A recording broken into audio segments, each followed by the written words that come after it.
Hello and welcome to the Globetrotter. Today we have with us a Sri Lankan-born rap artist and an MC. She's also a dog psychologist and has a business called Dog Time. Let's welcome Melissa Stephen. Thank you for having me, Zafrana. Pleasure to be here. Hi, Melissa. Hi, Imran.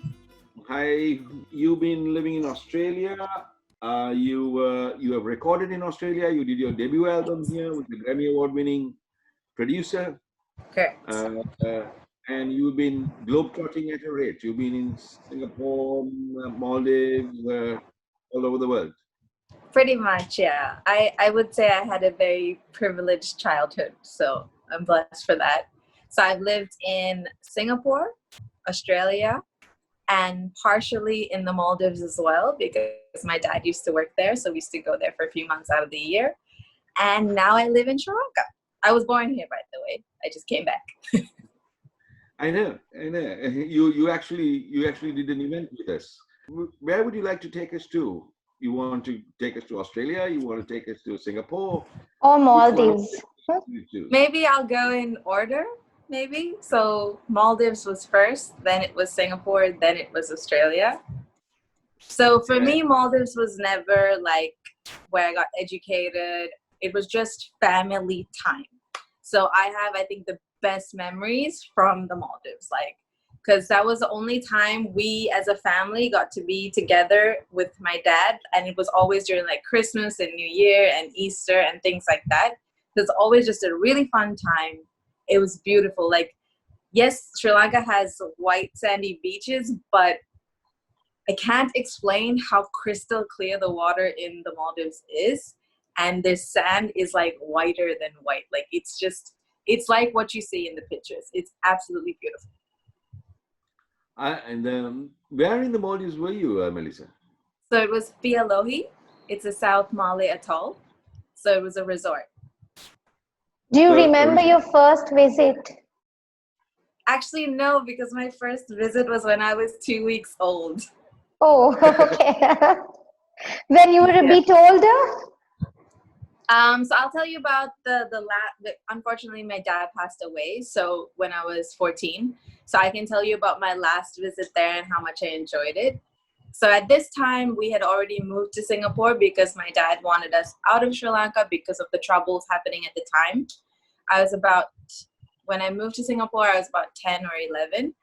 So as I was in school, the American calendar meant I got like long summer holidays during June and July, and my mom didn't know what to do with me, so she just sent me off to the Maldives to my dad, because I can have my freedom, but it's an island, so I can't really go anywhere and get up to anything bad, basically.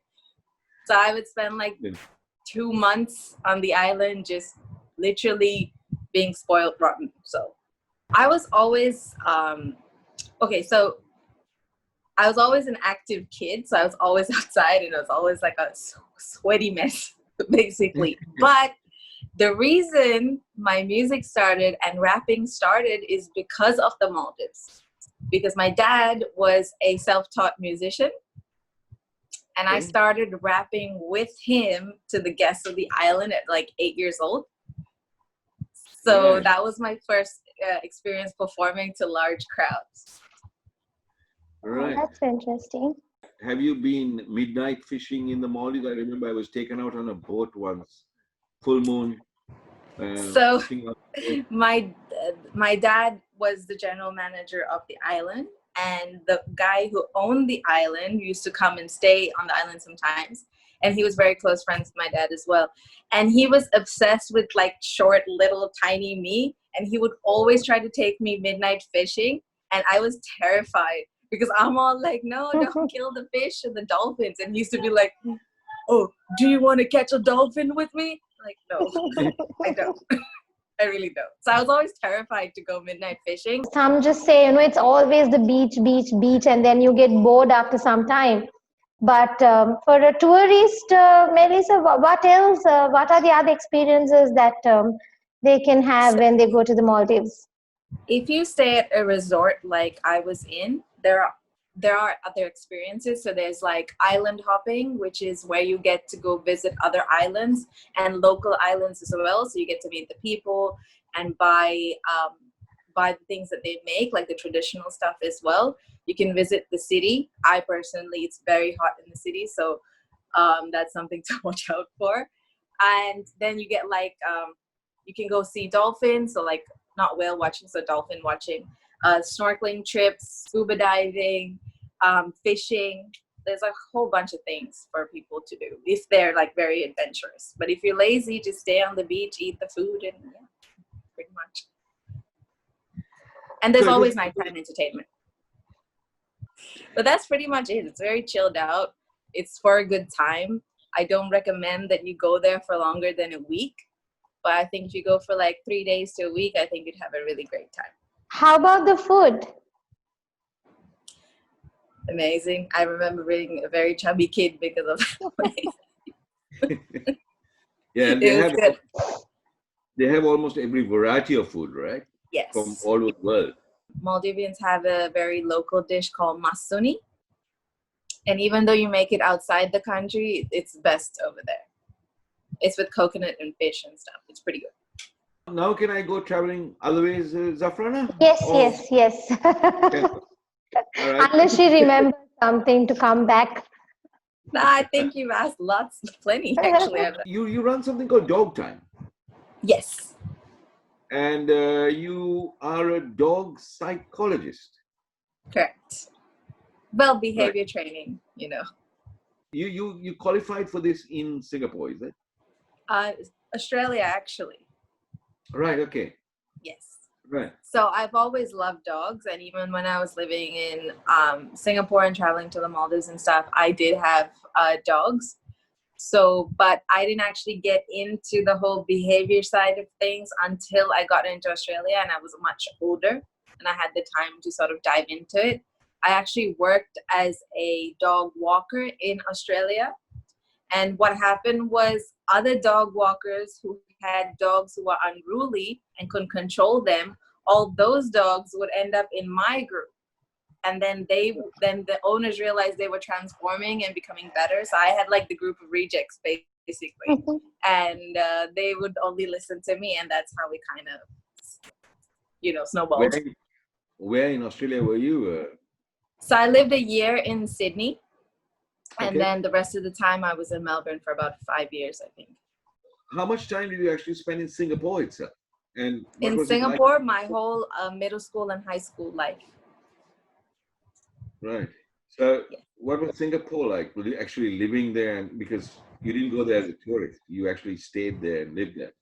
Yes, I did. So very, very, very privileged life, definitely. My dad definitely blessed me there. I absolutely enjoyed going to school in Singapore. I went to an international school called ISS, International School of Singapore. And basketball was life at the time. So basketball and theater were the two things I excelled in school. Living there was absolutely amazing because it's so safe. So if I was a tourist coming into Singapore, and let's say I had about 4 days to a week there, as a person who lived there and actually lived there and studied there, where would you tell me to go off the beaten track? Okay, so if you're someone who loves food, like everybody you love food? I love food. Yeah, okay. So everyone says, oh, if you want to go try local food, you'll have to go to like Newton Circus or Clark Quay. But those are the commercial touristy places. The place that I love was Lau Pa Sat. Okay, this place, Lau Pa Sat. Is that a street name or is that a? So in the CBD, and during the day, this is just a street. At night, it transforms into this huge like hawker center, satays. All the street carts come out, and you just sit and you just order from whoever you want to order from, and the food is amazing. And you can get like your little tiger beers and things like that, and sit. And this is where we used to actually spend a lot of time. If you're going as a tourist, I would say don't spend your money on going to a fancy restaurant, because I mean, you didn't go to Singapore to eat steak, you know? Granted, there are some great places for good food, but if you're going to Singapore, the local cuisine is to die for. It's so good. Like, I miss that so much. I guess And I so, went to the wrong places because they were very expensive. So, Food was like, sit very down expensive. dining places are very expensive, right? For just local food, you just need maybe $12, $15 a meal. And when Oh, I was living there, it was much less. Like, here's a little hint. I'm not sure if you guys are big on McDonald's or just junk food in general, but McDonald's in Singapore is the one of the best McDonald's in the world. And I think they got #1 spot on some like thing, but I second that. I don't know what it is. It just tastes really good. It cannot compare to here. what's the reason? Is it the burgers, the flavors, or the atmosphere? What is it? I'm just gonna say like the food, the flavor. Like they cater so well to the different taste buds as well. So if you're Japanese and stuff, they give you like seaweed salt to put on your French fries. Like it's Mm. awesome, you know. And then if you right. love curry, there's a curry sauce, you know. So like they just cater to everything. To go back to Imran's question, what do you do because it's so small? I would say there's actually quite a fair bit to do, like especially when for young people that you can do. So sports culture is great.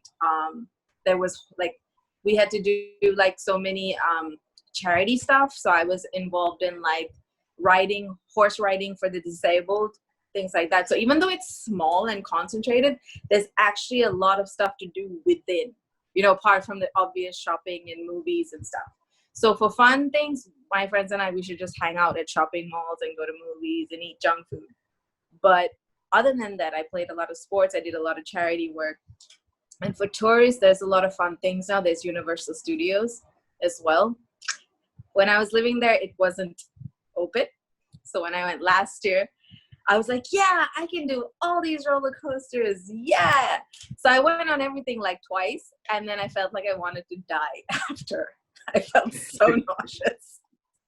But I was just happy I did it. For a group of friends who's going to Singapore and trying to make the most out of their visit, let's say they visit Sentosa Island, what would be your tips to try and probably try all the rides, or like you said, you've tried all the rides. So, any tips for them to make the most out of that trip? Sentosa is great. I mean, again, it's an entertainment resort built off of reclaimed land. Like they've just made it for you. Universal Studios is good, but you can do it in a day. Like it's not huge kind of thing. I literally went all on the roller coasters twice. I will say though, spend a little bit extra and get that express pass because Singapore is hot. You do not want to be standing in a line for more than an hour, and that's what the time frame was. It said like outside this roller coaster you have to wait for like 65 minutes and I'm like no, not doing that. Whereas if you just take the express pass, you're literally the first one like in the line. So it's double the price of a normal ticket, I think, but it's totally worth it. So definitely do that. Maybe don't eat anything if you're gonna do the roller coasters. Bad idea. There's the casino if you're into that kind of thing. It's pretty expensive for the locals to get in, but I think if you're like a foreigner, it's much cheaper. And if you want to just chill out on the beach, then Sentosa Island, they have little like hotels and resorts and stuff, and I've stayed there a few times, and it's just very chilled out. It's nice, you know, bars and food and beach. It's good. You could spend like I think 2-3 days on that whole little section. How about the ones who's going there for shopping? Like, what are the best places to go shop around? Orchard, obviously, everybody knows that, but very expensive. Then there's Bugis City. So there's like the Bugis shopping mall, but opposite that, there's a like street market where you can get a lot of things. I don't know. I'm pretty sure they're knockoffs, but You can get a lot of deals and discounts and a lot of shopping. I remember my mom used to shop there like a lot. And then if you're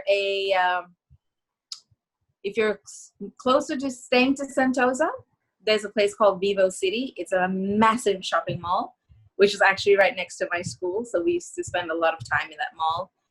There's from like the chocolate shops to the fancy clothes shops to Great Hawker Center. Like it's massive. And there's a bus that goes straight to Sentosa from there.